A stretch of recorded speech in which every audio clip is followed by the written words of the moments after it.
5 பைசா பழத்தை வாங்கி கடிச்சோம். எடுத்த வீட்டு மாங்காயத்தான் சொல்லி அடிச்சோம். பிளாஸ்டிக் போல அருணை ஸ்ரீம வாங்கி ருசிச்சோம். கலர் பாக்கெட் ரோஸ்னா வாங்கி குடிச்சோம்.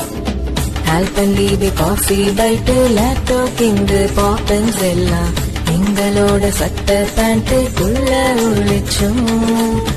4 நாக்கும் 8 நாக்கும் இழந்த பழம் கப்பல வாங்கி 10 பேரு ஒன்னா சேர்ந்து தின்னு முடிச்சோம். வெயிலு வாட்டும் போதெல்லாம் ஐஸ் வாங்க தோடிச்சோம். பூஸ்டர் ஹார்லிக்ஸ் போன்விட்டாவ வாயில தாடச்சோம். பசியோட விளையாடி பசியோட உறவாடி பசியோட மல்லு கட்டி ஆட்டம் போட்டோமே. கேஃபேவும் ஃபாஸ்ட் ஃபுட்டும் விதவிதமா வந்தாலும் எப்போதும் ஃபேவரட் 90s ஃபுட்டுங்க.